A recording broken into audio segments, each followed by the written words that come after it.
So we'll start with new topic today, that is Doppler effect. बहुत easy और बहुत interesting topic है, but of course there's a condition that you should pay 100% attention here. इस पे अगर question आया तो you can solve all this question because I will give you a trick on how to remember the formulas. हम formula derive भी करेंगे और formula याद कैसे रखना है हम वो भी देखेंगे, पर कंडीशन एक ही है that you should pay 100% attention here. और एक बार तुमने ये फॉर्मूलाज याद रखने का ट्रिक सीख लिया तो फिर कभी भी तुमसे डॉपलर इफेक्ट का कोई भी क्वेश्चन पूछे तो सॉल्व करते आएगा, क्योंकि फॉर्मूला ही तो लगता है तो सॉल्व क्वेश्चन. तो we will start off with Doppler effect. As usual I will start with very basic idea of what is Doppler effect. तो धीरे धीरे पहले theoretical base बना लेंगे and then we will derive the equations and I'll tell you the trick on how to remember. सबसे पहले Doppler effect होता क्या है ये बहुत अच्छे से समझ में आना चाहिए. Doppler effect is the apparent change in the frequency of sound. Apparent चीज वो होती है जो हमको अपीयर होती है लेकिन रियलिटी में वैसा नहीं होता है. So Doppler effect is the apparent change in the frequency of sound due to relative motion between the source and the listener. Source मतलब जो साउंड जनरेट कर रहा है, सोर्स जैसे तुम बैठे हो ना पीछे तो speaker is a source, right, correct, and you are the listener. तो जब भी सोर्स में और लिसनर में रिलेटिव मोशन हो, अब रिलेटिव मोशन मतलब या तो लिसनर मूव हो रहा है या सोर्स मूव हो रहा है या दोनों ही मूव हो रहे हैं, तो रिलेटिव मोशन तब बोलते हैं जब या लिसनर इज मूविंग या फिर सोर्स इज मूविंग या फिर बोथ आर मूविंग. तो what is Doppler effect? Doppler effect is the apparent change. Doppler effect is the apparent change in the frequency of sound. By the way, ये जो Doppler effect है ये light के लिए भी एप्लीकेबल है, क्योंकि light is electromagnetic wave and मतलब transverse wave and sound is longitudinal wave. लेकिन हमको क्योंकि हम लोग साउंड चैप्टर में डॉपलर इफेक्ट पढ़ रहे हैं तो we will talk only about sound. So Doppler effect is the apparent change in the frequency of sound due to relative motion between the source and the listener. अब just for you to connect कि exactly मतलब क्या है. Doppler effect का मतलब सिर्फ इतना होता है, मैंने आपको कल भी बताया था. Imagine you are the listener or there is a source of sound. For example, एक स्पीकर है जो सोर्स ऑफ साउंड है और आप लिसनर हो और स्पीकर एक साउंड जनरेट कर रहा है और आप सुन रहे हो. तो जितना फ्रीक्वेंसी का साउंड स्पीकर ने जनरेट किया तुमको उतना ही सुनाई देता है. तो इस केस में जो तुम सुनते हो उसको बोलते हो एपरेंट फ्रीक्वेंसी. क्या बोलते हैं? Apparent, because it is as it is appearing to you. तो जो आप सुन रहे हो वो क्या है? एपरेंट. और जो फ्रीक्वेंसी सोर्स ने जनरेट किया वो होता है एक्चुअल फ्रीक्वेंसी. क्या होता है? एक्चुअल फ्रीक्वेंसी या फिर रियल फ्रीक्वेंसी. तो जब सोर्स और लिसनर दोनों स्टेशनरी हो, दोनों मूव नहीं हो रहे हैं, तो जितना फ्रीक्वेंसी सोर्स जनरेट करेगा उतना ही लिसनर सुनेगा. मतलब एक्चुअल फ्रीक्वेंसी और एपरेंट फ्रीक्वेंसी क्या होगा? सेम.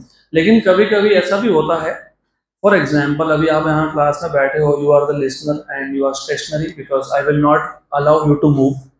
कम से कम अगला 1 घंटा तो तुमको मैं जाने दूंगा नहीं, तो तुम यहीं पे हो. इमेजिन एक गाड़ी आ रही है और वो हॉर्न ब्लो करते करते आ रहा है. अब हॉर्न का जो फ्रिक्वेंसी है वो तो फिक्स है, तो हॉर्न का जो भी फ्रिक्वेंसी है वो कौन सा फ्रिक्वेंसी है? एक्चुअल. लेकिन जैसे जैसे गाड़ी पास में आएगा आपको वही फ्रिक्वेंसी ज़्यादा सुनाई देगा. क्या सुनाई देगा? ज़्यादा, राइट. तो जो तुमको सुनाई दे रहा है वो क्या है? Apparent, right. तो इस केस में एक्चुअल फ्रीक्वेंसी और apparent frequency are not same, right, correct. और जब ये गाड़ी आपसे दूर जाएगा तो वही हॉर्न का फ्रीक्वेंसी आपको कम सुनाई देगा. तो इस केस में भी actual frequency and apparent frequency are not same. लेकिन बोलने में मैंने तुमको एक चीज बता दी कि जब सोर्स आपके पास आ रहा है तो फ्रीक्वेंसी ज़्यादा सुनाई दिया। इसका मतलब एक्चुअल फ्रीक्वेंसी से एपरेंट फ्रीक्वेंसी ज़्यादा होता है। कब ज़्यादा होता है? When the distance is decreasing. अभी याद रखना है।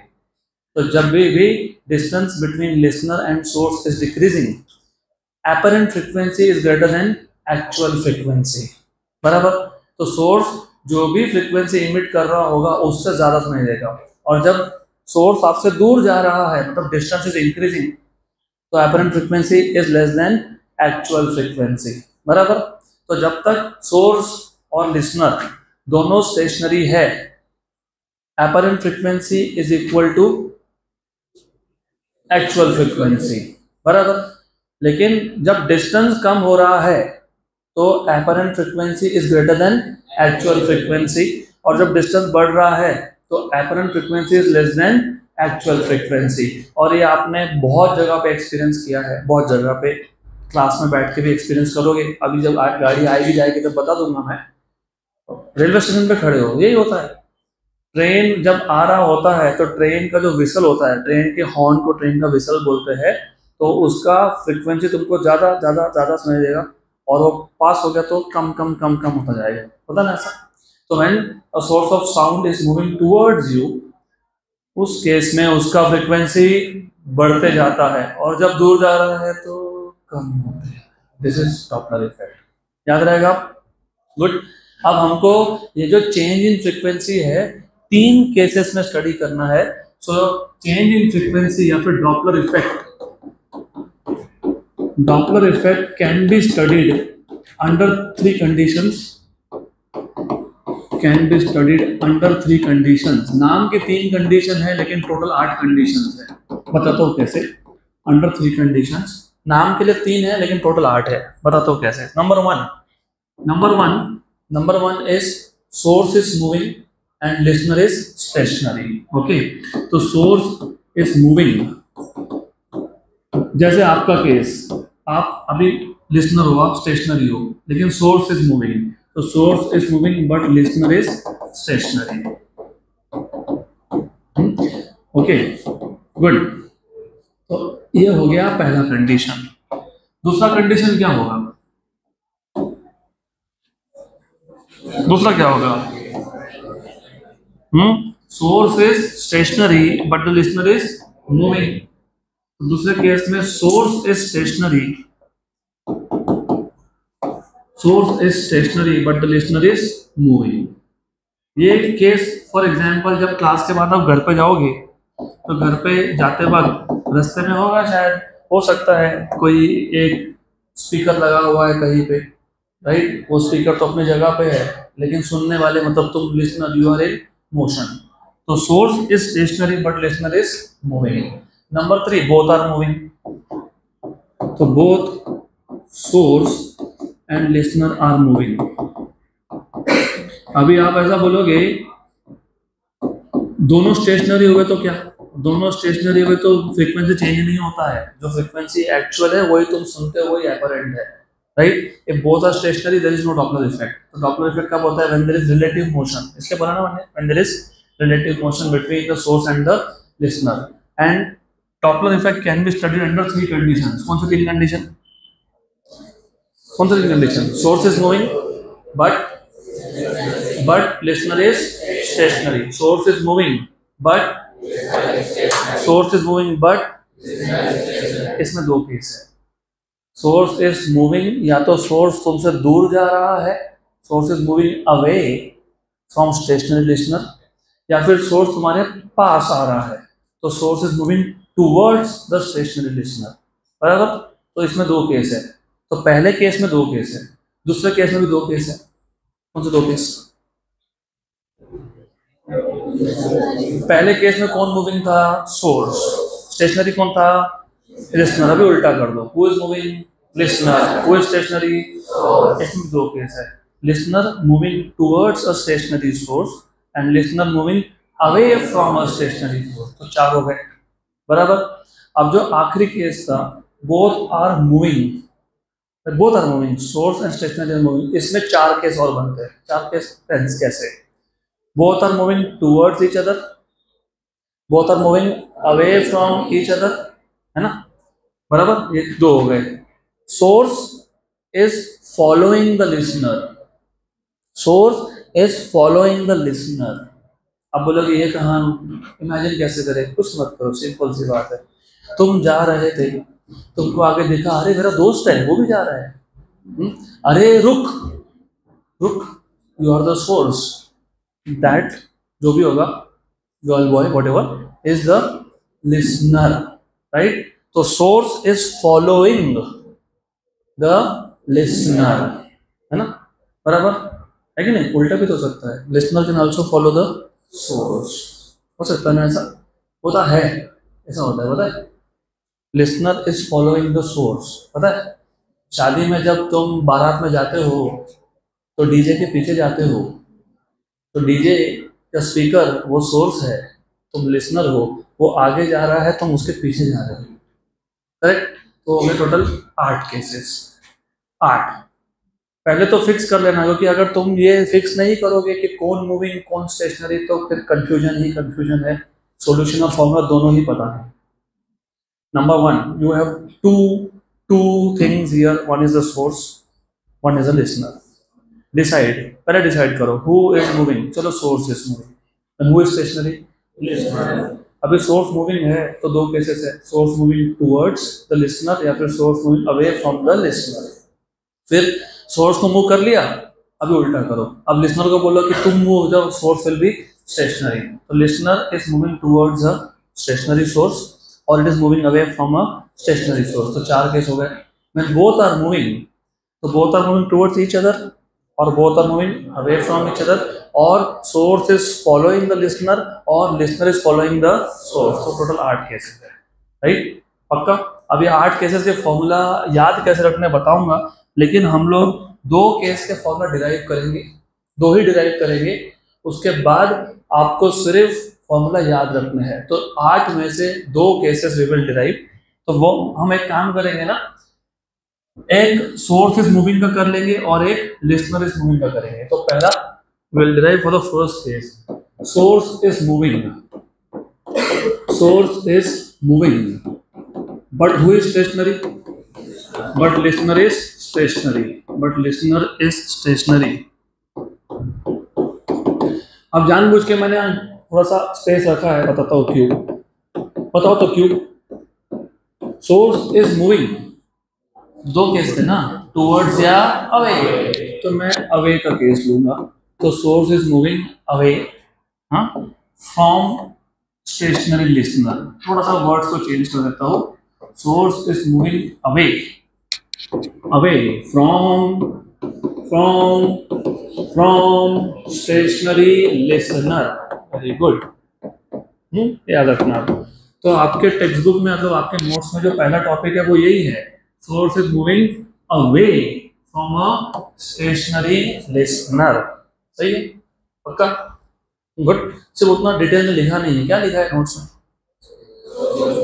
Source is moving and listener is stationery, तो मैंने एक वर्ड एक्स्ट्रा ऐड कर दिया, सोर्स इज मूविंग अवे, तो या तो टुवर्ड्स या तो अवे, दोनों में से एक केस लेना था, तो हम अवे का कर लेते हैं। अब ये पूरे डॉपलर इफेक्ट में मैं जो बोल रहा हूँ यहाँ ध्यान दो, ये पूरे डॉपलर इफेक्ट में हम नोटेशन सिंबल फिक्स कर लेंगे। अभी जैसे जो भी फ्रीक्वेंसी लिसनर सुनेगा उसको क्या बोलते हो, एपरेंट फ्रीक्वेंसी, जो सुनाई देगा वो क्या होता है, एपरेंट फ्रीक्वेंसी, तो मैं एपरेंट फ्रीक्वेंसी को हमेशा एन से डिनोट करूंगा, जो भी एक्चुअल फ्रीक्वेंसी सोर्स ने इमिट किया था उसको मैं N0 N0 बोलूंगा, क्या बोलूंगा, N0, ये हो गया एक्चुअल फ्रीक्वेंसी।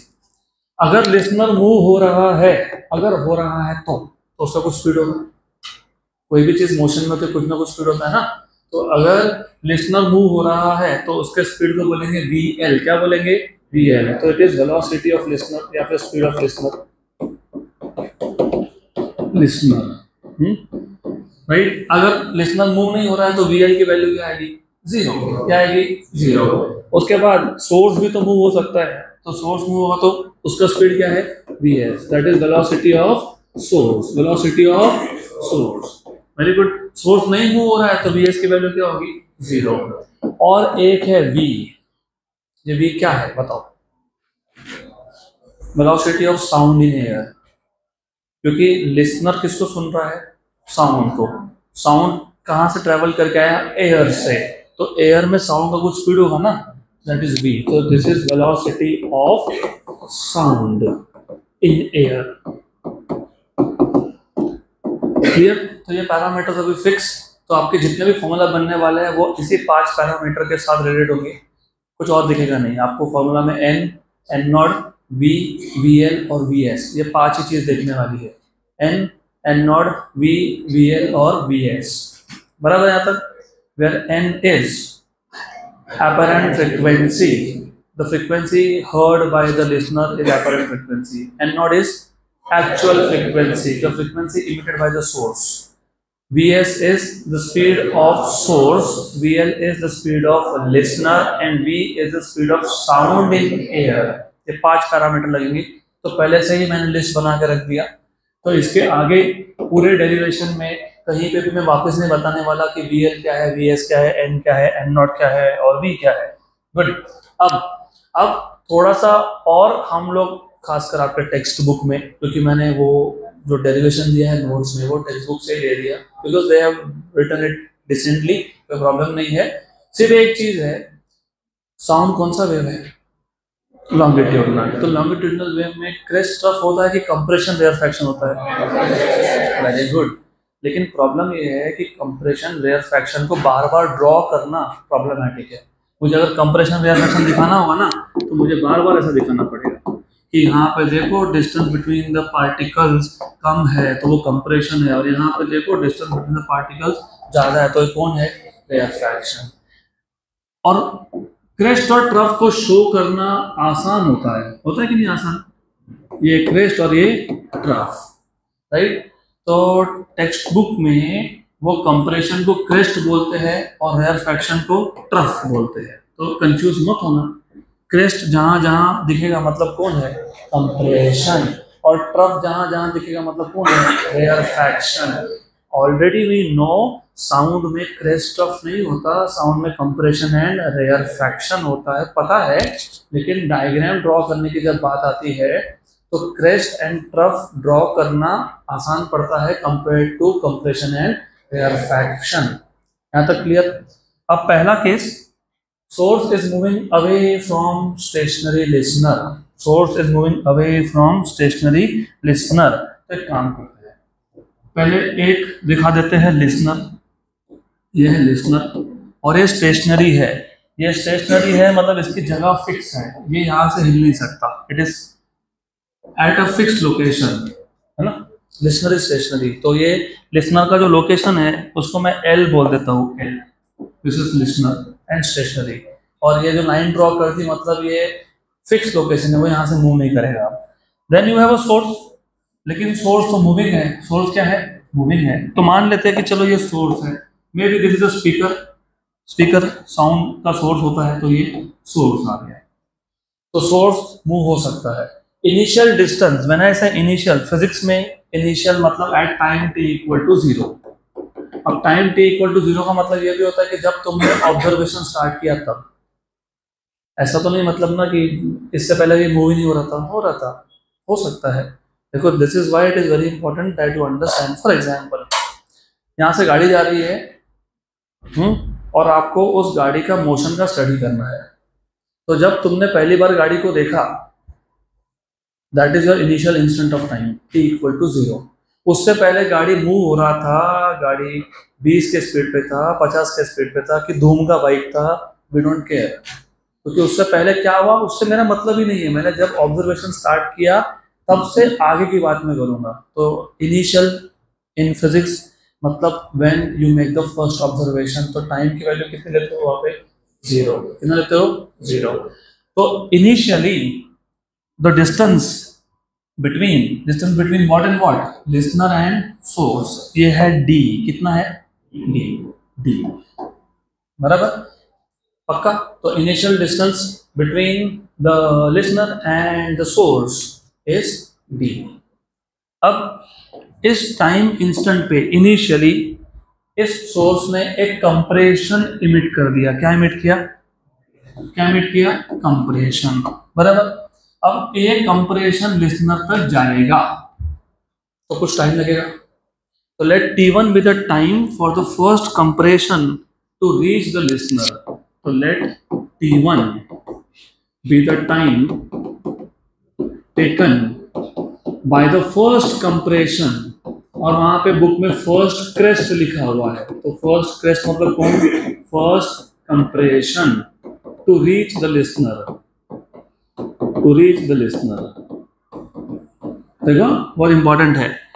तो जब सोर्स S1 लोकेशन पे था, कहां था, S1 location, initially the source is at S1, initially मतलब t इक्वल टू 0 पे S1 और L डिस्टेंस कितना है, D।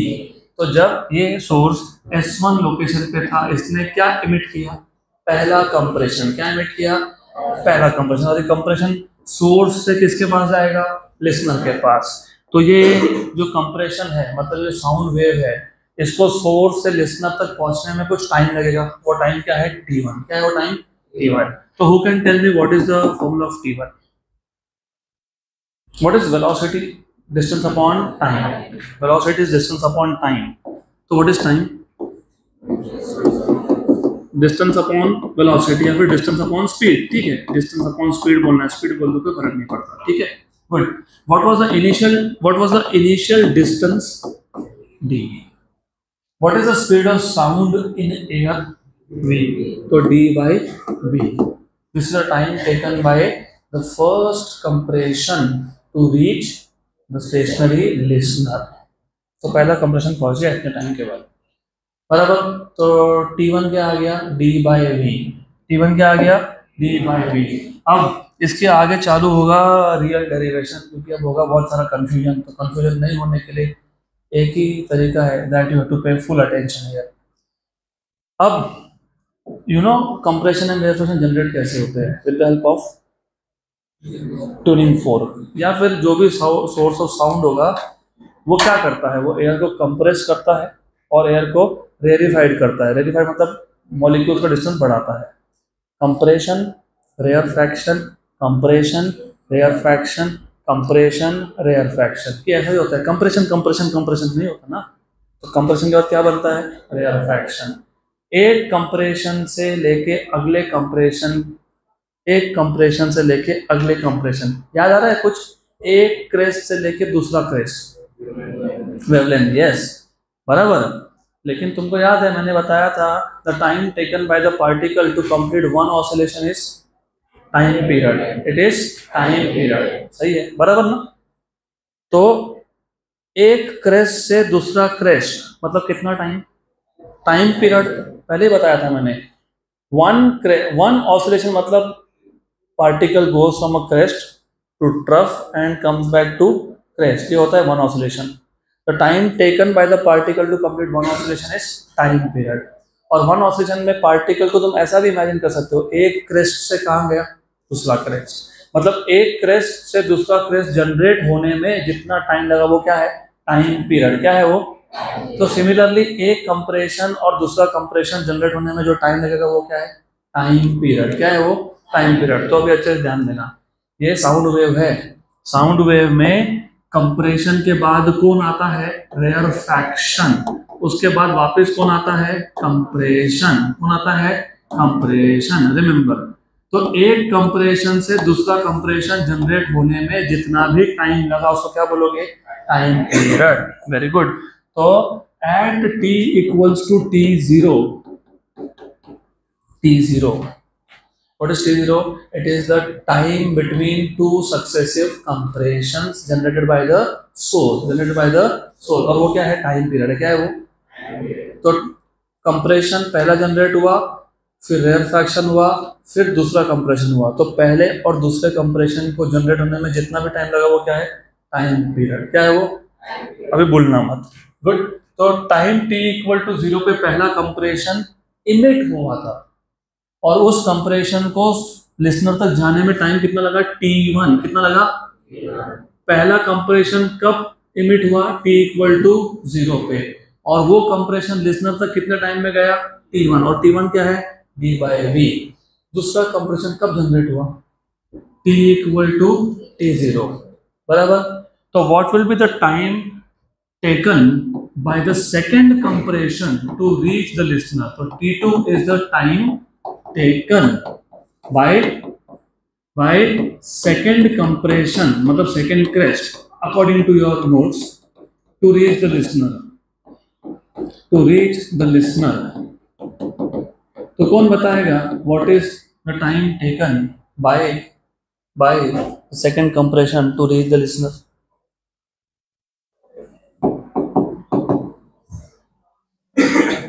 पहले तो बहुत इजी था, डी बाई वी। अब बताओ बताओ बताओ बताओ। हाँ, D by V. How can time equal to time upon velocity? कैसे हो सकता है? Time equal to time upon velocity कैसे हो सकता है? हो ही नहीं सकता ना वो तो मैं सिर्फ नोटेशंस आपके जो नोट्स में उसको ही फॉलो करूंगा। बताओ, थोड़ा सोचो आप, इसलिए तो बोला कंफ्यूजन रहेगा, ध्यान दो। तो यहाँ ध्यान दो अच्छे से, मैं बताता हूँ अभी क्या है। सबसे पहले सोर्स स्टेशनरी था क्या? नहीं था। वेरी गुड, बराबर। मतलब सोर्स तो कंटिन्यूअसली मूविंग है ना, मूविंग। तो सोर्स ने जब पहला कंप्रेशन एमिट किया था वो कहाँ था? S1। और ये सोर्स क्या हो रहा है? मूव हो रहा है। और कैसे जा रहा है? अवे की टूवर्ड्स अवे। तो मैं मोशन कहाँ दिखाऊंगा? यहाँ ना। टूवर्ड्स होता तो वहां दिखाता, राइट। लेकिन ये अवे जा रहा है। कहाँ जा रहा है? कहाँ जा रहा है? अवे। और आपको पता है कितने टाइम के बाद सेकेंड कंप्रेशन एमिट हुआ? कितने टाइम के बाद सेकेंड कंप्रेशन एमिट हुआ? T0। कितने टाइम के बाद? कितने टाइम के बाद? तो जब उसने सेकेंड कंप्रेशन एमिट किया वो कौन से पोजीशन पे है? S2। कौन से पोजीशन पे है? लेकिन पहले कंप्रेशन के इमिट होने से लेके दूसरे कंप्रेशन के इमिट होने तक सोर्स आगे आ गया कि नहीं? आया ना। तो सोर्स ने कितना डिस्टेंस कवर किया between first and second compression? What is velocity? Distance upon time. What is distance? Velocity into time. किसका वेलोसिटी? सोर्स का। कितना है? vs। What is the time between two compression? T0। तो कितना distance? vs T0 correct. मैं वापस repeat करूंगा, लेकिन पहले तो ध्यान दो। पहले ध्यान में तो बाद में क्या समझेगा? पहले ये ध्यान दो। कौन मूविंग था? सोर्स। सोर्स ने जब पहला कंप्रेशन इमिट किया तब टाइम कितना था? 0। पहले कंप्रेशन को लिसनर तक पहुंचने में कितना टाइम लगा? D/V। अब जब सेकेंड कंप्रेशन इमिट हुआ, पहली बात तो लिसनर तो अपनी जगह पे ही है, लेकिन सोर्स मूविंग अवे है, बराबर। और पहले कंप्रेशन और दूसरे कंप्रेशन के बीच में कितना टाइम है? T0, which is called as time period. क्या बोलते हैं इसको? क्या बोलते हैं इसको? वेरी गुड, टाइम पीरियड, सही है। तो सोर्स ने जब सेकेंड कंप्रेशन इमिट किया उसने कितना एक्स्ट्रा डिस्टेंस ट्रेवल कर लिया? vs T0। कौन से लोकेशन पे आ गया? अब S2 पे आके उसने सेकेंड कंप्रेशन इमिट किया है, राइट। तो ये सेकेंड कंप्रेशन S2 से कहाँ जाएगा? लिसनर तक। तो बताओ कितना टाइम लगेगा टू रीच द लिसनर? यहाँ क्या किया था? Distance upon speed, right, speed of sound. तो बताओ ना, सेकेंड कंप्रेशन को कितना टाइम लगेगा? Distance upon time. कैसे? Distance upon speed. Distance upon कितना डिस्टेंस है? d plus vs T0 upon v। गलत है। हाँ, क्यों गलत है? तुम सिर्फ ये कैलकुलेट कर रहे हो कि सेकेंड कंप्रेशन को S2 से D लिसनर तक जाने में कितना टाइम लगा। सही है, ये सही है। This is the time taken for second compression to go from the source to the listener. हाँ, लेकिन मैंने बोला ना, कंप्रेशन ऐसा जनरेट हो रहा है क्या? Compression where fraction compression. तो पहले कंप्रेशन और दूसरे कंप्रेशन के बीच में भी तो कुछ टाइम गया ना। हाँ, तो वो नहीं ऐड करोगे क्या? तो क्या लिखोगे?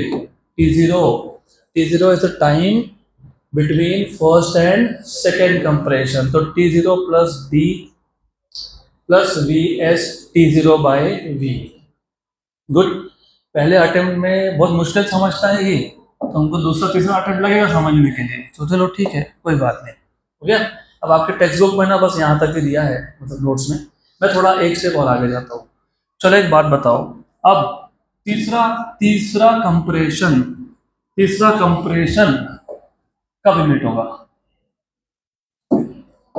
तीसरा कंप्रेशन कितने टाइम के बाद इमिट होगा? कितने टाइम के बाद? पहला कंप्रेशन कब इमिट हुआ? t इक्वल टू 0 पे। दूसरा कब इमिट हुआ? t इक्वल टू t0 पे। तीसरा कब इमिट होगा? t इक्वल्स टू 2t0 पे। पहला कंप्रेशन t इक्वल टू 0, दूसरा t0, तीसरा 2t0, है ना। पहला कंप्रेशन, दूसरा कंप्रेशन कितना टाइम है? t0। दूसरा और तीसरा कितना है? t0। तो पहले और तीसरे में कितना है? 2t0। कितना है? आप बोलोगे मैंने दूसरा तीसरा क्यों नहीं काउंट किया, पहला और तीसरा क्यों कर रहा हूँ? What is the time now? 2:36 बराबर, राइट। 2:36 कहाँ से मेजर किए? कहाँ से? नहीं, क्लॉक से तो किए, लेकिन कहाँ से? 12 बजे से, राइट। 1 घंटे के बाद पूछूंगा टाइम कितना, तो क्या बताओगे? 2 घंटे के बाद। तो तुम टाइम हमेशा 12 बजे से मेजर कर रहे हो, है ना। तो 12 मतलब तुम्हारा इनिशियल टाइम है, तो टाइम हमेशा तुम इनिशियल से मेजर करते हो, है ना। मैंने अगर पूछा होता मैथ्स का क्लास कितने बजे है? 12 बजे, मतलब 12 इज 0। मैंने पूछा फिजिक्स कितने बजे? 2 बजे। फिर मैंने अगर पूछा किसी को कि बायो कितने बजे? 6:30 बजे। तो कहाँ से मेजर कर रहे हो तुम? Reference is your 12। तो कभी भी इनिशियल इंस्टेंस से टाइम मेजर होता है। इनिशियल इंस्टेंस तुम्हारा t इक्वल टू 0 है, पहला कंप्रेशन। तो दूसरा कंप्रेशन पहले कंप्रेशन से मेजर किया t0 के बाद। तीसरा कंप्रेशन भी पहले से मेजर किया 2t0 के बाद। चौथा कंप्रेशन भी पहले से मेजर किया 3t0 के बाद। तो ये भूलना नहीं, at time t equal to 2t0 कौन सा कंप्रेशन इमिट हुआ? थर्ड। और वो थर्ड कंप्रेशन को लिसनर तक पहुंचने में कितना टाइम लगेगा वो कैलकुलेट करना है। लेकिन जब थर्ड कंप्रेशन इमिट हुआ, जब तीसरा कंप्रेशन इमिट हुआ, तो जो सोर्स था वो तो और भी नई जगह पे आ गया। कहाँ आ गया? S3 पे। और S2 के कंपैरिजन में वो और कितना आगे चला गया? VST0, क्योंकि velocity into time is distance. तो S3 से लेके लिसनर तक जाने में कितना डिस्टेंस ट्रैवल करना पड़ेगा? कितना? D plus VST0 plus VST0 मतलब 2VST0। ये तो डिस्टेंस है। ये क्या है? डिस्टेंस है। क्या है? डिस्टेंस है। क्या है? डिस्टेंस है। हमको क्या चाहिए? Time. Time is distance upon speed. तो this is a time taken by the third compression to reach listener. लेकिन थर्ड कंप्रेशन खुद इमिट कब हुआ था? 2t0, बराबर। गुड। डू यू सी एक पैटर्न बन गया? बता तो क्या पैटर्न बन गया? Small t equals to t0 plus, ध्यान देना, d plus some number VST0 by v। अच्छे से ध्यान दो, समझेगा। जब इधर 1 था, क्या था? 1। इधर 0 था, कहाँ 0 था? What is 0 into something? तो लिखा नहीं ना हम लोग। लिखा क्या हमने? देखो लिखा क्या? पहला लिखा क्या हमने? नहीं लिखा ना, बराबर। तो 0 है तो क्यों लिखूंगा मैं? नहीं लिखा, वेरी गुड। और इधर भी 0 था, क्या था? 0 था, राइट। तो पहला टर्म 0 हो गया, दूसरे टर्म में क्या बचा? d, और डिनोमिनेटर में v। तो t1 की वैल्यू क्या आई? d by v। जब t2 है, यहाँ 1 है तो यहाँ कौन है? 0। तो यहाँ 2 है तो वहां कौन होगा? 1 प्लस इधर भी क्या आएगा? 1। तो 1 है तो लिखा नहीं मैंने, अब लिख लिया, ओके। तो क्या आ गया? t0 plus d plus vs t0 by v था क्या? t0 plus d plus vs t0 by v। जब तीसरे कंप्रेशन को लिसनर तक पहुंचने में टोटल टाइम कितना लगा है? 3, तो यहाँ पे 2, 2t0 plus d plus 2vs t0 by v। Correct, बराबर। तो मुझे बताओ, जो पी नंबर का कंप्रेशन होगा, उसको लिसनर तक पहुंचने में टोटल टाइम कितना लगने वाला है? यहाँ पे P, तो यहाँ पे P minus one T0 plus D plus P minus one VS T0 upon V, right, बराबर, करेक्ट है, कोई प्रॉब्लम नहीं है। तो अगर P नंबर के कंपरेशन को P minus one T0 plus D plus P minus one VS T0 by V लगाता ही, तो P प्लस वन को कितना लगा? यहाँ पे P प्लस वन है तो यहाँ पे एक कम होना चाहिए, तो क्या हो गया? PT0, क्या हो गया? PT0, बराबर, गुड। तो यहाँ पे भी क्या आएगा? P VS T0 बाई, आगे के ध्यान में यहाँ तक, this is the time taken by the P plus one compression to reach listener, including the time taken for its emission plus the time it takes to travel to reach listener, बराबर, पक्का, good.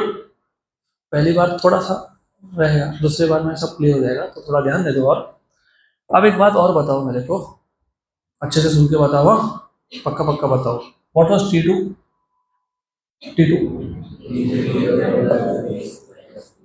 Okay, very good, ठीक है। पहला compression और दूसरा compression, इन दोनों में time कितना है? T0। दूसरा कंप्रेशन और तीसरा कंप्रेशन कितना टाइम है? T0, very good. तो पहले और तीसरे में कितना है? Very good. चौथे और पहले में कितना है? 3T0, very good. रिमेंबर ना, कोई भूलना नहीं, याद रहेगा ना? तो याद रहेगा, वेरी गुड। तो यू नो, अगर मैं T2 माइनस T1 कर लूँ तो बता दो, what is T2? T0 plus D plus VS T0 by V। तो मैंने T2 माइनस T1 कर दिया, मतलब मैंने T0 plus D by V plus क्या है? Plus VS T0 by V minus T1, what is T1? D by V। तो क्या कैंसिल हो गया? क्या बचा? T0 plus VS T0 by V। ये याद रखना, वे काम में आएगा आपको। This is what you will need again. यहाँ तक क्लियर है क्या? पहले बता दो, do you really remember this? पक्का? श्योर 100%? लॉक कर दे, लॉक। गुड। तो अब अरे, ये डॉपलर इफेक्ट का डेरिवेशन थोड़ा जाता ही है हेवी, लेकिन एक बार समझ में आ गया तो फॉर्मूला याद रखना है, जो फॉर्मूला तो ऐसे ऐसे ही याद रह जाएगा आपको। तो एक काम करो, अब मेरे को बताओ, जैसे मैंने तुमको बोला T2 माइनस T1, वैसे मुझे बताओ what is P plus one minus T1, subtract करके बताओ। ये क्या आएगा? PT0 plus D by V को सेपरेट कर लिया, plus T VS T0 by V, ये हो गया, माइनस T1 क्या था? D by V। तो D बाई V क्या हो गया? क्या बचा? TP plus one minus T1 equals to क्या बचा? PT0 plus TVS T0 by V। Very good.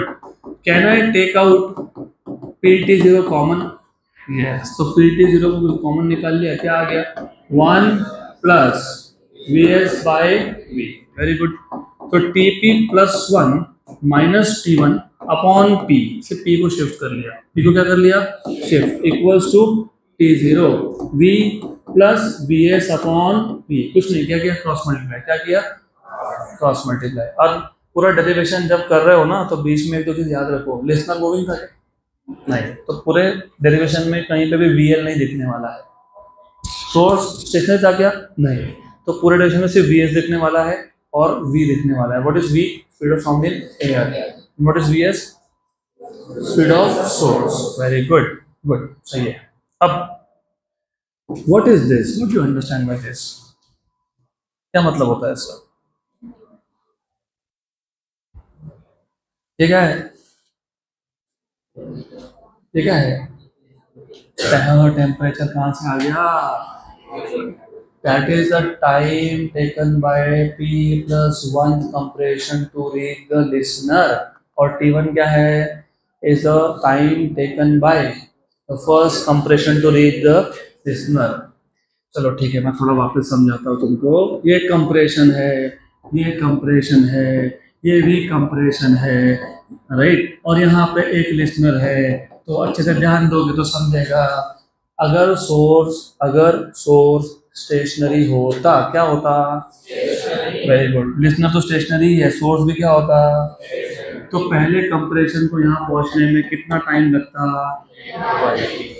सही है, करेक्ट, पहले कंप्रेशन को पहुँचने में लगता कि नहीं, है कि नहीं? और अगर सोर्स स्टेशनरी होगा तो सेकेंड कंप्रेशन भी इसी लोकेशन से इमिट होगा कि नहीं? हाँ, तो सेकेंड कंप्रेशन को लिसनर तक पहुंचने में कितना टाइम लगता? डी बाई बी नहीं लगता, D by B plus T0 लगता, क्योंकि पहला कंप्रेशन और दूसरे कंप्रेशन में टाइम कितना है? T0, बराबर, सही है। तीसरे के लिए क्या लगता? 2T0 plus D by B. चौथे के लिए क्या लगता? 3T0 plus D by B. वो T0 क्या था? Time period between two successive compression. लेकिन वो T0 वो तब होता जब लिसनर और सोर्स दोनों क्या होते हैं? स्टेशनरी। यहाँ पे दोनों स्टेशनरी है क्या? नहीं। तो ये T0 जो तुम बोल रहे हो that is the actual time period. क्या है वो? क्या है वो? क्या है वो? एक्चुअल टाइम पीरियड, बराबर, करेक्ट। लेकिन जब सोर्स या लिसनर दोनों में से कोई भी एक मूव करने लगे तो जो टाइम पीरियड होता है, एक्चुअल टाइम पीरियड, वो नहीं मेजर होता। मेजर क्या होता है? एपरेंट। क्या होता है?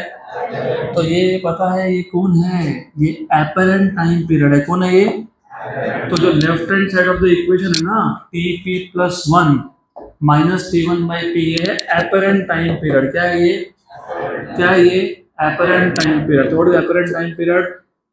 Real time period into V plus VS by V। हमको फ्रीक्वेंसी फाइंड करना था कि टाइम पीरियड फाइंड करना था? फ्रीक्वेंसी। क्या करना था? फ्रीक्वेंसी और टाइम पीरियड का रिलेशन कैसा होता है? इनवर्स, तो रेसिप्रोकल। तो मैं एक काम करता हूँ, इसको रेसिप्रोकल लेता हूँ। तो 1/T0 V upon V plus VS। Okay, what is 1/T? Frequency. कौन सा frequency? Apparent. What is 1/T0? Frequency. कौन सा? Actual. V upon V plus VS। तो ये आ गया आपका इक्वेशन।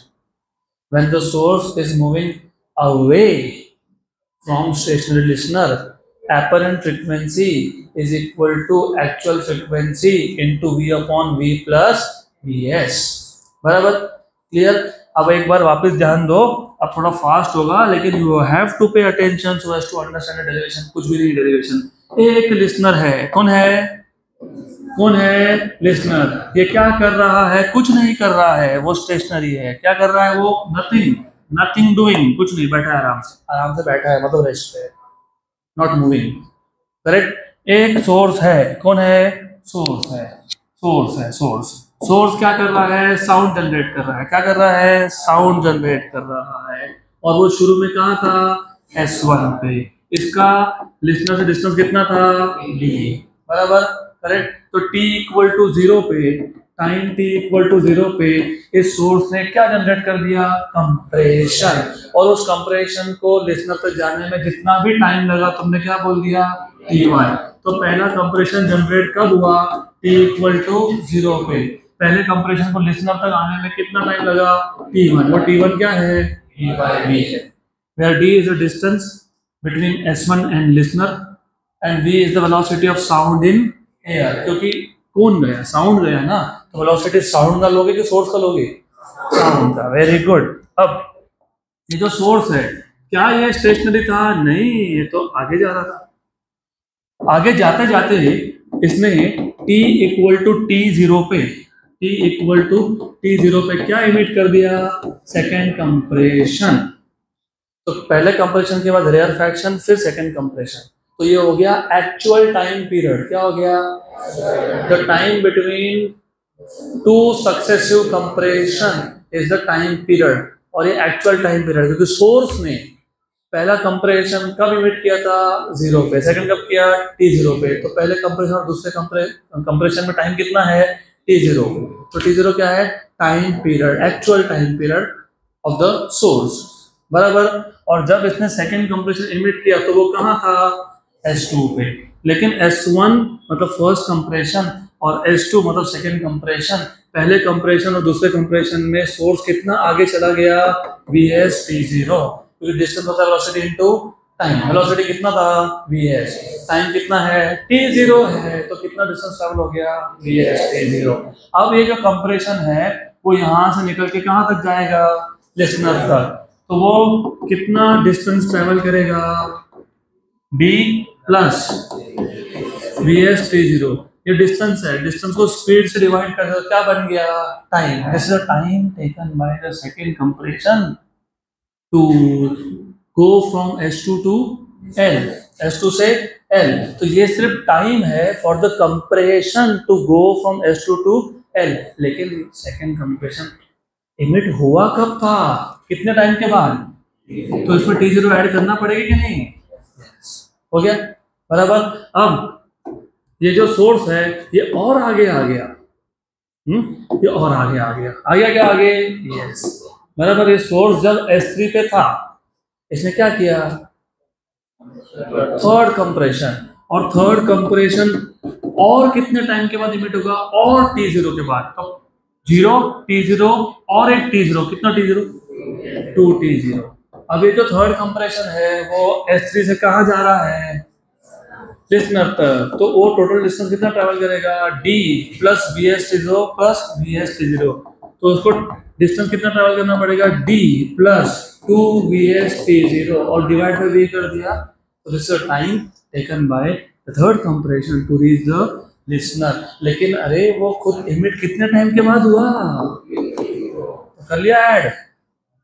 पक्का? श्योर? 100%? गुड। तो अभी मुझे बिना कुछ देख के बताओ, फोर्थ कंप्रेशन को टोटल टाइम कितना लगेगा? 3T0 plus v plus 3Vs T0 upon v। Very good, चलो याद है। तो मुझे बताओ जो P प्लस 1 कंप्रेशन था उसके लिए क्या लिखूंगा मैं? Plus d plus Vs T0 by v। Good. See, अब what is the difference in time for the P plus 1 compression and the first compression to reach the listener? अब मैं बोलोगे ऐसा क्यों कर रहे हो? एक बात बताओ, पहले कंप्रेशन और दूसरे कंप्रेशन में टाइम पीरियड कितना है? T0। What is the definition of time period? The time between two successive compression। पहले और तीसरे में कितना है? 2T0। कितना है? लेकिन उसको मैं टाइम पीरियड बोल सकता हूँ क्या? नहीं बोल सकता ना, क्योंकि टाइम पीरियड का डेफिनेशन क्या था? पहला और दूसरा, दूसरा और तीसरा, तीसरा और चौथा, चौथा और पांचवा, बराबर। मैंने पहला और तीसरा कैलकुलेट किया तो कितना टाइम है? 2T0। उसको किससे डिवाइड करूंगा? किससे डिवाइड करूंगा? 2 से। तो क्या मिल जाएगा? Time period. क्या मिल जाएगा? Time period. यहाँ वापस ध्यान दो, पहला कंप्रेशन दूसरा कंप्रेशन, दोनों में जितना भी टाइम लग गया वो टाइम क्या है? Time period. तो कितना है? T0। कितना है? अपने ख्यालों में मत खो जाओ। पहला कंप्रेशन दूसरा कंप्रेशन दोनों में टाइम कितना है? T0। दूसरा और तीसरा कितना है? T0। पहला और तीसरा कितना है? पहला और तीसरा 2T0। राइट? सही बोल रहे हो, बिल्कुल सही बोल रहे हो। लेकिन ये टाइम पीरियड है क्या? नहीं, तो डबल ऑफ टाइम पीरियड है। टाइम पीरियड कैसे निकालोगे? डिवाइड बाय 2 करोगे। पहला कंप्रेशन दूसरा कंप्रेशन तीसरा कंप्रेशन चौथा कंप्रेशन, पहला और दूसरा T0, दूसरा तीसरा T0, तीसरा चौथा T0। कितने T0? तो पहले और चौथे में कितने T0 है? 3। मुझे तो टाइम पीरियड चाहिए, तो डिवाइड बाय क्या करूंगा? 3। याद रखना आप, पहला दूसरा तीसरा चौथा पांचवा, पहला दूसरा T0, दूसरा तीसरा T0, तीसरा चौथा T0 और T0, कितने T0? हमको टाइम पीरियड चाहिए, डिवाइड बाय। Very good. हाँ, पहला और पांचवा डिफरेंस कितना है? डिफरेंस कितना है? तो तुमने डिवाइड किससे किया? अभी जो मैं बोल रहा हूँ थोड़ा अच्छे से ध्यान देना, क्योंकि कुछ चीजें ऐसी होती है कि मैं एक्सपेक्ट करता हूँ कि तुमको इम्प्लीसिट समझ में आएगी, लेकिन नहीं समझ में आ रही थी, आप समझेगा। What is T P plus one?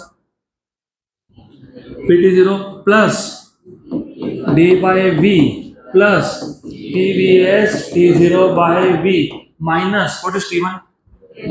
D by V. तो ये कैंसिल हुआ कि नहीं? हाँ, हो गया कि नहीं? Yes, very good, good. इन दोनों में से क्या कॉमन निकाल लूं मैं? Very good. क्या कॉमन निकाल लूं? PT0, सही है। 1 प्लस BS बाय V। यहाँ तक क्लियर है क्या? Very good, very good. अब जो मैंने अभी 4 बार पूछा, पहला कंप्रेशन, दूसरा कंप्रेशन, कितना टाइम है? T0। दूसरा कंप्रेशन, तीसरा कंप्रेशन, कितना है? T0। तो पहले और तीसरे में कितना है? 2T0। तो तुमको जब टाइम पीरियड निकालना होगा तो तुम 2T0 को किससे डिवाइड करोगे? 2 से। किससे? तीसरा कंप्रेशन, चौथा कंप्रेशन, कितना टाइम है? T0। तो पहले और चौथे में टोटल कितना टाइम है? और टाइम पीरियड बनाना तो डिवाइड बाय क्या करेंगे? वेरी गुड, सही है। P प्लस 1 कंप्रेशन और फर्स्ट कंप्रेशन, डिफरेंस कितना है? P कितना डिफरेंस है? मैंने पूछा। दूसरे पहले में कितना है? तो 2 माइनस 1 1। तीसरे और पहले में कितना है? तो 3 माइनस 1 2। चौथे और पहले में कितना है? तो 4 माइनस 1 3। मैंने जब पूछा P प्लस 1 और 1 में कितना, तो नहीं बता रहे हो। P प्लस 1 माइनस 1 मतलब कितना? P बराबर, सही है। तो टाइम पीरियड फाइंड कैसे करते हो तुम? पहले और तीसरे कंप्रेशन के टाइम को डिवाइड बाय 2 करते हो। 3 माइनस 1 2 डिवाइड बाय 2, है ना? तो तुमने 2T0 किससे डिवाइड कर दिया? 2 से। पहले और चौथे, पहले और चौथा मतलब 4 माइनस 1 मतलब 3, कितना टाइम था? और टाइम पीरियड फाइंड करने के लिए डिवाइड बाय 3। पहला और पांचवा 4T0 divide by. Very good. तो मुझे बताओ P प्लस 1 और 1 बराबर डिवाइड बाय क्या करेंगे? और डिवाइड बाय P करने के बाद क्या मिल जाएगा? Time period. क्या मिल जाएगा? हाँ, तो कुछ नहीं किया, इस P को उठा के यहाँ रख दिया, तो ये क्या आ गया? Time period. क्या आ गया? और ये हो गया V plus BS by V। लेकिन वेट, ये जो T1 T2 T3 T4 था, right, this is the time taken by the compression to reach the listener, बराबर। वो तो लिसनर डिटेक्ट कर रहा है, और लिसनर जो डिटेक्ट करता है वो तो एक्चुअल नहीं होता है, वो क्या होता है? तो फिर तुम्हारा जो लेफ्ट हैंड साइड है ये कौन है? एपरेंट टाइम पीरियड है ये। Very good. अब आई बात समझ में, आई क्या? हाँ, हमको टाइम पीरियड चाहिए था कि हमको फ्रीक्वेंसी चाहिए था? तो रेसिप्रोकल ले लो ना इसका। तो 1/T0 V/V प्लस VS। लेकिन 1 टाइम पीरियड क्या है? फ्रीक्वेंसी। तो apparent frequency equals to actual frequency V/V plus VS। बन गया फॉर्मूला, हो गया? पक्का पक्का, श्योर, गुड। अब आते हैं दूसरे केस पे। मैंने आपको बताया था कि 2 ही केसेस डिस्कस करूंगा मैं। एक था सोर्स मूविंग और लिसनर इज स्टेशनरी। एक था listener moving, source is stationery. लेकिन जब तुमने पहला केस सॉल्व किया उसमें तुमने सोर्स को कहाँ मूव किया? अवे। अब किसको मूव करने वाले हो? तो उसको क्यों वापस अवे करते हो? उसको टूवर्ड्स कर लो, मतलब 2 केस हो जाएंगे ना। एक में डिस्टेंस बढ़ रहा है, डिस्टेंस बढ़ रहा है, ये पहला केस। एक में डिस्टेंस कम हो रहा है। तो दूसरा जो केस है ना, वो आएगा आपका who is moving? Listener. Listener is moving towards की away, towards a stationary source, towards a stationary source. Good. अब ये डेरिवेशन भी थोड़ा कंफ्यूज करता है, इसके लिए पहले से बता देता हूँ, कंफ्यूजन रखना ही नहीं। थोड़ा बहुत रहेगा, but you have to understand, there should not be any confusion. अब ऐसा है, कैसा है, यहाँ पे सोर्स है, और इस बार सोर्स की जगह फिक्स है, सोर्स की जगह फिक्स है, तो सोर्स जहां था सोर्स वही रहने वाला है, सोर्स कहीं जाएगा नहीं। गुड, ये है सोर्स। और जो लिसनर लिसनर लिसनर वो अपनी जगह चेंज करने वाला है और वो टूवर्ड्स जाने वाला है, टूवर्ड्स। तो इनिशियल डिस्टेंस में मान लेता हूं डी। क्या मान लिया? Very good. अब जब सोर्स ने पहला कंप्रेशन इमिट किया, तो उसको क्या बोलते हो? T इक्वल्स टू 0, बराबर। तो ये जो पहला कंप्रेशन इमिट हुआ, इसको लिसनर तक जाने में कितना डिस्टेंस ट्रेवल करना पड़ेगा? नहीं करना पड़ेगा। क्यों? थोड़ा तुम चलो, थोड़ा हम चलेंगे। कंप्रेशन आगे जा ही रहा था, लिसनर भी आगे आ ही रहा था, तो डी डिस्टेंस तो ट्रेवल नहीं होगा, डी से कम होगा। कंप्रेशन निकला है ना, वहां से लिसनर भी आया। तो अगर मैं ऐसा बोलता हूं कि T1 is the time taken by the first compression to reach the listener, थोड़ा केयरफुल रहो यहाँ, नहीं तो गए इक्वेशन कहाँ से आएंगे कुछ समझ में नहीं आएगा फिर। Good. What is the speed of the listener? VL। तो ऐसा मान लो कि जब इस लिसनर तक पहला कंप्रेशन पहुंचा, वो अपने नए लोकेशन पे आ चुका था और उसने कितना डिस्टेंस ट्रेवल कर लिया था? कितना? VL इंटू क्या? T1। VL इंटू T1, क्योंकि मैंने बोला T1 is a time taken by the first compression to reach the listener.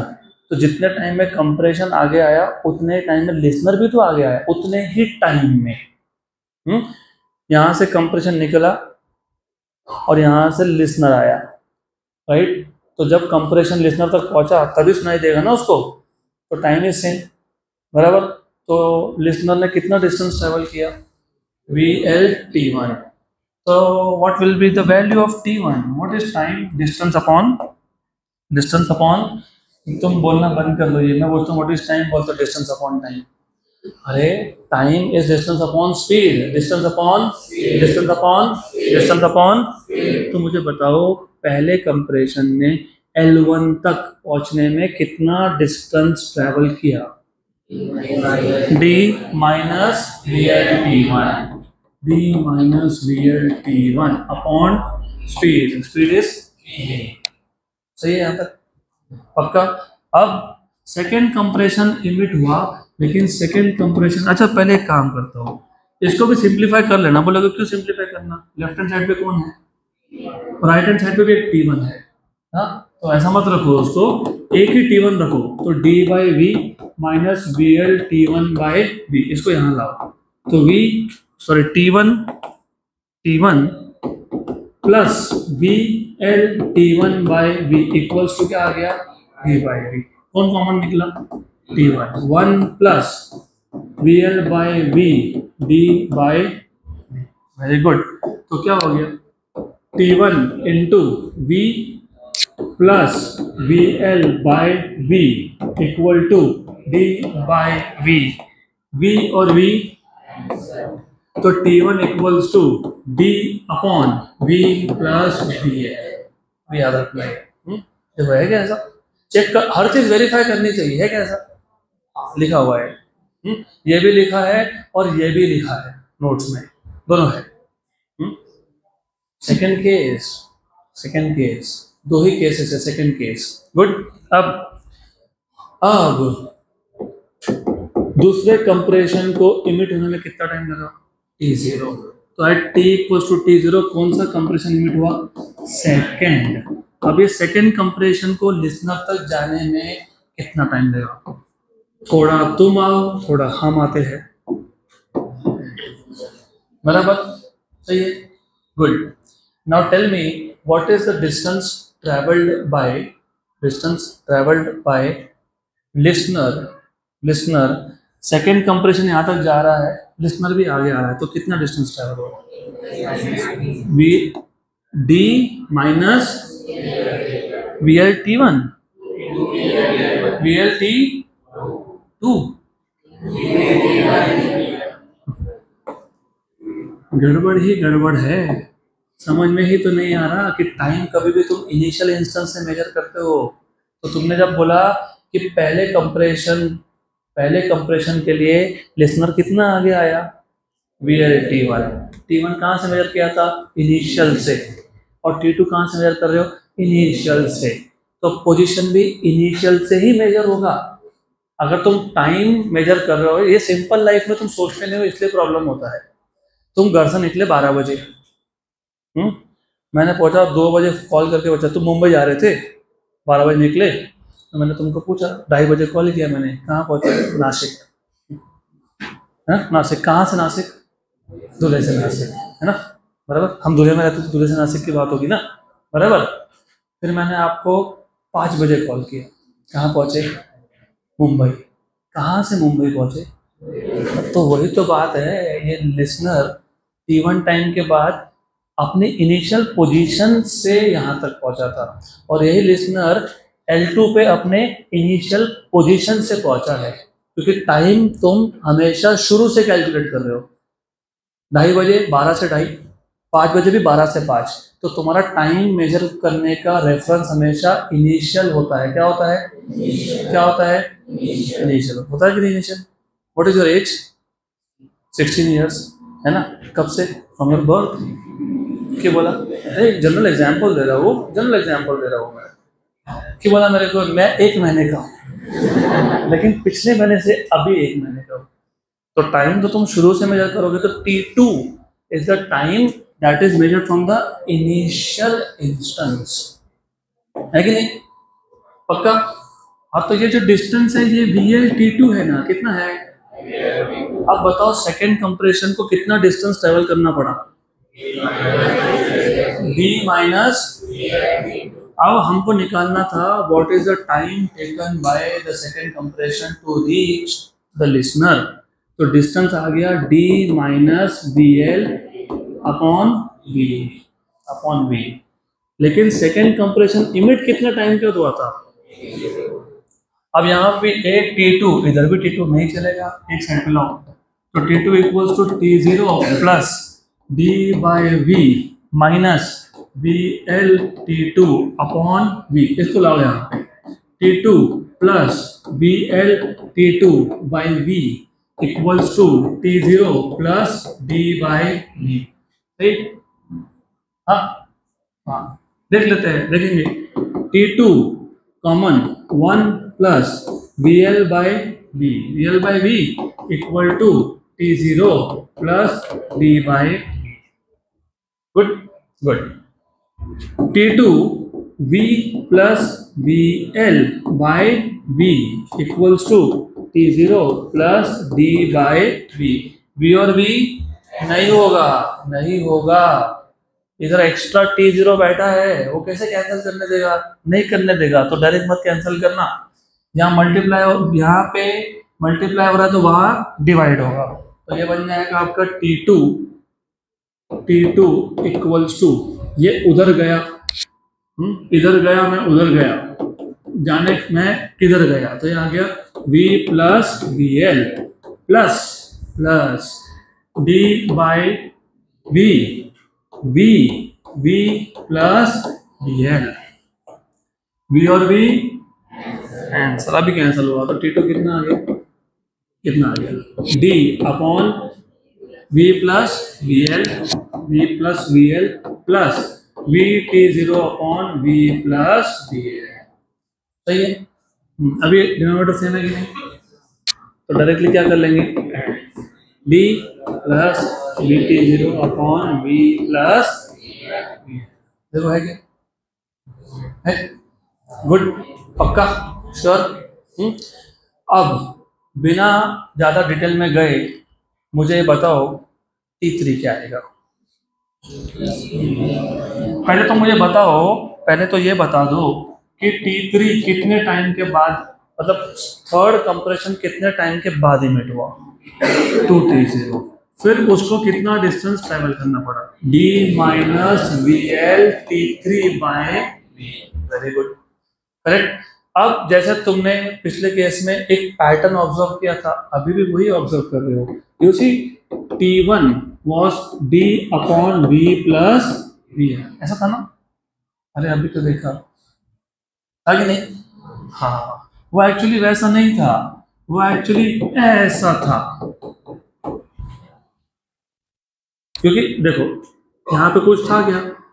नहीं, तो मैंने प्लस 0 इंटू समथिंग लिख दिया, चलता है ना? हाँ, तो प्लस 0 इंटू समथिंग लिख दिया, तो इधर 1 तो इधर 0।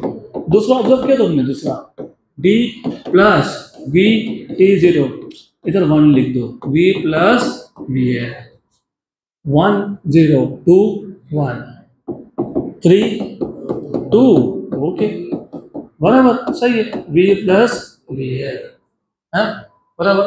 तो T प्लस 1 P प्लस 1 करूंगा तो क्या है,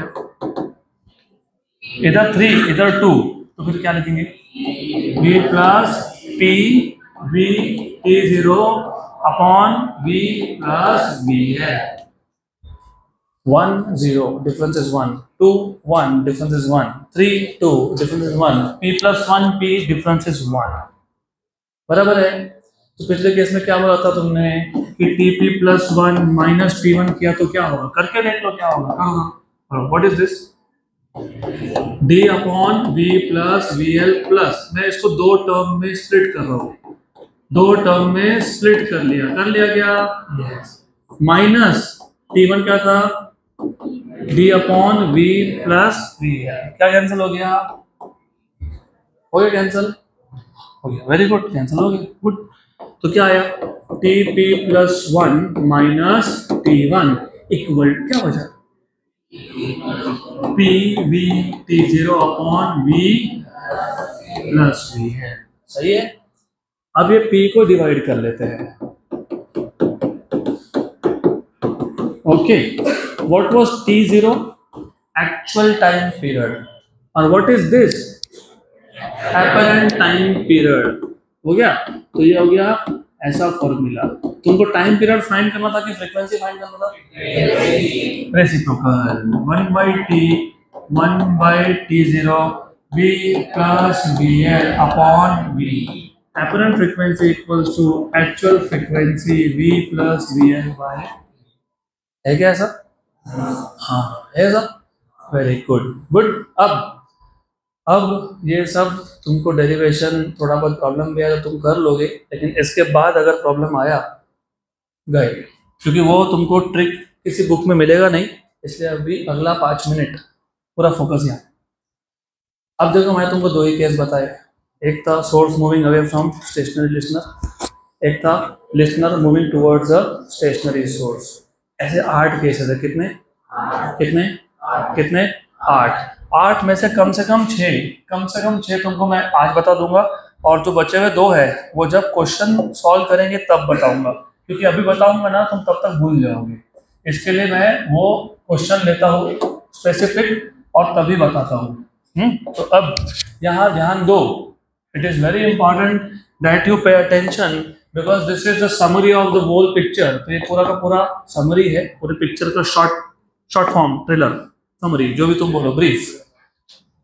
6 केसेस, उसमें से सोर्स और लिसनर। पहले केस में सोर्स है मूविंग अवे, लिसनर कौन है, स्टेशनरी, बराबर, good. Source moving away, source moving towards, listener is stationary, याद रखना, गुड।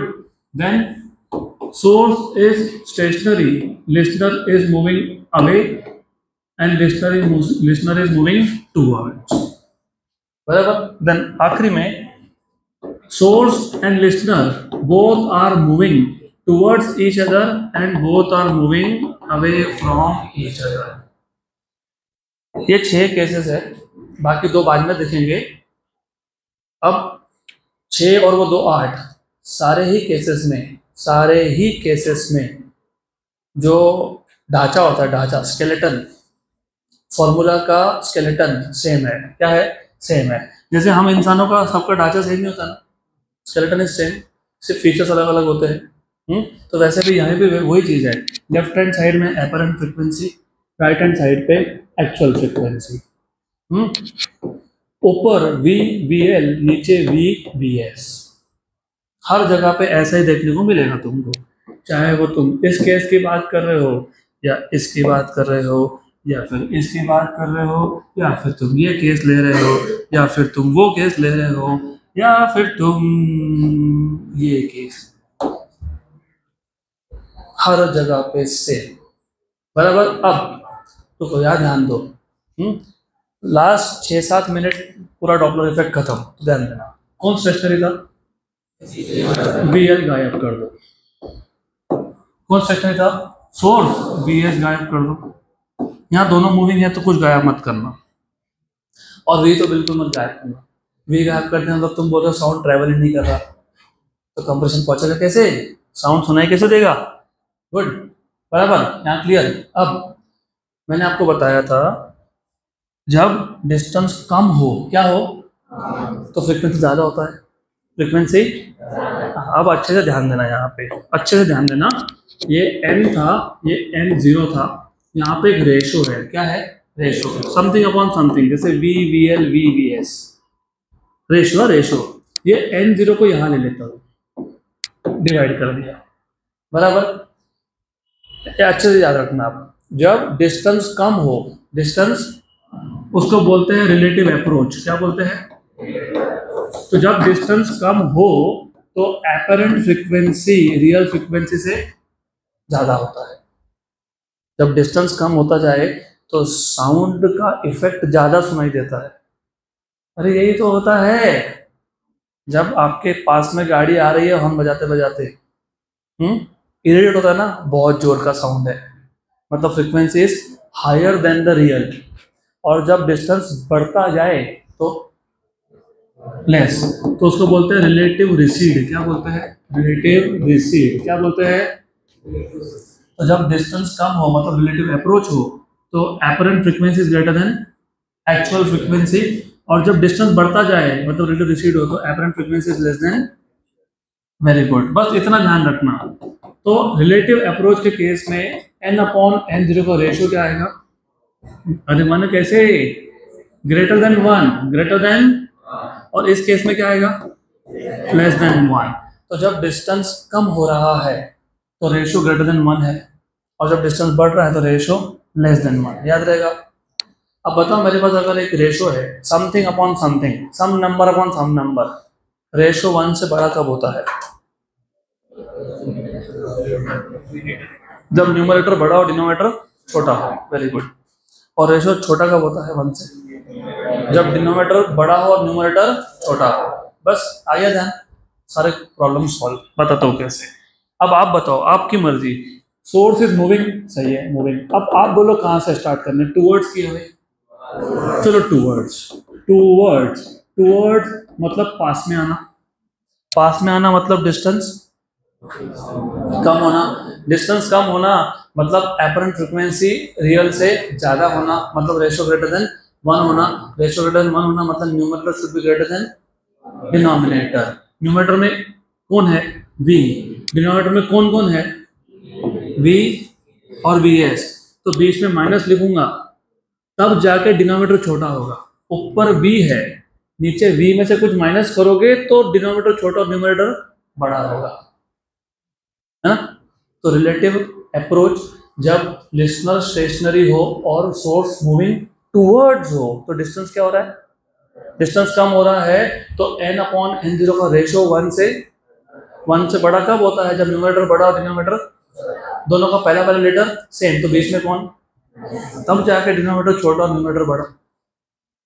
जिनको अभी भी नहीं समझ में आ रहा, ये 3 मान लो और यहाँ पे 3 में से कुछ माइनस करोगे तो छोटा होगा ना, हाँ, तो वैसा होता है। अब बचा कौन? Moving, moving away. अवे मतलब डिस्टेंस बढ़ता है क्या? डिस्टेंस बढ़ता है तो फ्रीक्वेंसी कम होता है क्या? फ्रीक्वेंसी कम होता है तो डिनोमिनेटर बड़ा होता है क्या? तो क्या लिखेंगे? तो तुमने फिर डिराइव क्या किया? वही तो डिराइव किया था क्या? n0 v upon v plus vs। तो इधर क्या है फिर? n0 v upon v plus vs। आगे, बराबर। अब हम लोग लिसनर को मूव कर रहे हैं, बताओ टूवर्ड्स करें कि अवे करें? टूवर्ड्स, चलो ठीक है, मूविंग टूवर्ड्स, ये तो तुमने डिराइव किया ना अभी। हाँ, मूविंग टूवर्ड्स, मूविंग टूवर्ड्स मतलब डिस्टेंस क्या हो रहा है, कम, डिस्टेंस कम हो रहा है तो frequency apparent is greater then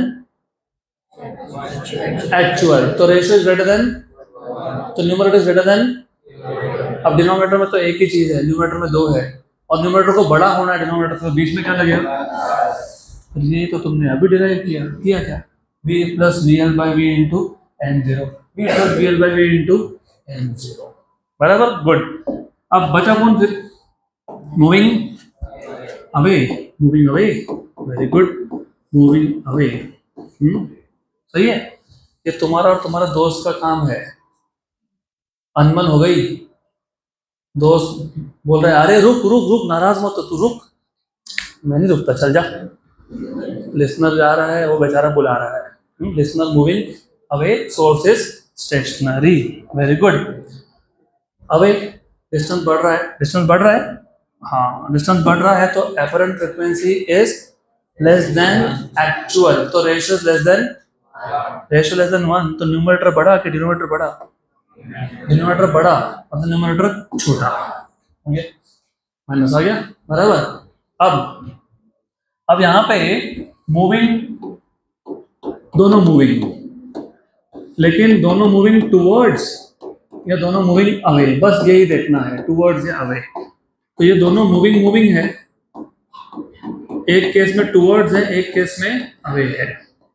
अब एक बात बताओ, जब तुम टूवर्ड्स बोलते हो तो डिस्टेंस क्या हो रहा है, कम, डिस्टेंस कम हो रहा है तो apparent frequency should be greater than actual, तो numerator should be greater than, numerator should be greater, denominator should be smaller, बराबर, करेक्ट। और when both are moving away from each other, away from each other, distance बढ़ रहा है क्या, distance बढ़ रहा है तो रेशियो लेस देन 1, तो न्यूमरेटर छोटा, डिनोमिनेटर माइनस प्लस, हो गया क्या, हो गया, गुड। और यही सब चीजें आपके टेक्स्ट बुक में, मतलब मेरे नोट्स में भी मैंने जानबूझ के रखा है, पता है कैसे लिख के दिया है, यहाँ ध्यान दो, यहाँ ध्यान दो, ऐसे लिख के रखा है, n equals to v plus minus V L upon v minus plus V S into N, ऐसा लिख के दिया है, समझ में नहीं आएगा कौन सा प्लस माइनस कौन सा माइनस प्लस। और इसी के लिए लास्ट पेज देखो, एक टेबल है क्या, टेबल लास्ट पेज, थ्योरी का, क्वेश्चंस का नहीं है ना, टेबल है, टेबल है नोट्स में, तो ये जो तुमको इधर मैंने लिख के दिया वो सब कुछ टेबल में भी लिख के दिया, सिर्फ नोटेशन थोड़े से अलग होंगे, लास्ट क्वेश्चन का नहीं, थ्योरी का लास्ट पेज वो टेबल है, गुड, पक्का, श्योर। तो ये था पूरा Doppler effect, so that's it for today.